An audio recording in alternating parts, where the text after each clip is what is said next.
একটি ছোট দ্বীপ, প্রাকৃতিক সম্পদ ছাড়াও তবু সিঙ্গাপুর বিশ্বের অন্যতম ধনী দেশ। কিভাবে এটি সম্ভব হলো? আজ আমরা জানব সিঙ্গাপুরের অসাধারণ ইতিহাস। প্রাচীন ইতিহাসে সিঙ্গাপুরের নাম ছিল তমাসেক। এটি ছিল বাণিজ্যিক কেন্দ্র। ব্যবসায়ীরা চীন, ভারত এবং আরব থেকে এখানে আসত। ধীরে ধীরে সিঙ্গাপুর বাণিজ্যিকভাবে গুরুত্বপূর্ণ হয়ে ওঠে।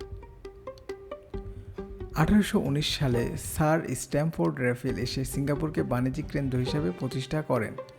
ব্রিটিশরা এটিকে ফ্রিপোর্ট বানায়। ফলে ব্যবসায়ীরা এখানে আসতে শুরু করে। সিঙ্গাপুর দ্রুত আন্তর্জাতিক পোর্টে শহরে পরিণত হয়। দ্বিতীয় বিশ্বযুদ্ধের সময় জাপান সিঙ্গাপুরকে দখল করে। এটি দেশের জন্য ভীষণ কঠিন সময় ছিল। যুদ্ধের পর ব্রিটিশরা আবার নিয়ন্ত্রণ গ্রহণ করে। 1965 সালে সিঙ্গাপুর স্বাধীনতা লাভ করে। তখন দেশটি ছিল দরিদ্র এবং বেকারত্ব বেশি। অনেকেই ভাবত এই দেশে টিকে থাকা সম্ভব নয়। লি কু ইং এর নেতৃত্বে সিঙ্গাপুরের নতুন গঠন শুরু হয়। কঠোর আইন ও পরিকল্পনার মাধ্যমে দেশটি উন্নতির পথে আগায়। দুর্নীতি, হাস্য ও শিক্ষা উন্নতি করা হয়। আজকের সিঙ্গাপুর, মেরিনা বে সেন্ট ও মার্লিন পার্ক, এখানে সবকিছু অত্যন্ত পরিকল্পিত। এটি বিশ্বের অন্যতম উন্নত শহর। সিঙ্গাপুরের একটি global financial hub. Banking, trade এবং প্রযুক্তিতে এই দেশ টেকসই প্রবৃদ্ধি লাভ করেছে।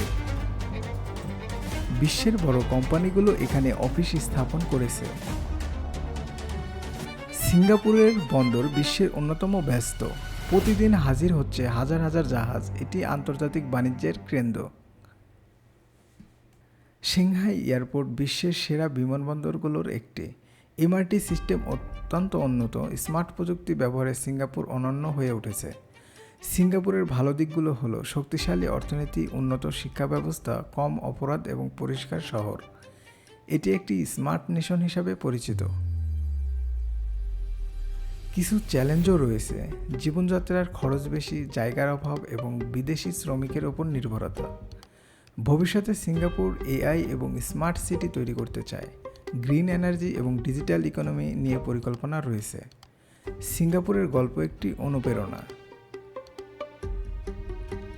ছোট দেশ থেকে বড় সাফল্য সম্ভব। পরিকল্পনা, শৃঙ্খলা এবং নেতৃত্ব, এই তিনটি বিষয় সিঙ্গাপুরকে আজকের অবস্থানে নিয়ে এসেছে।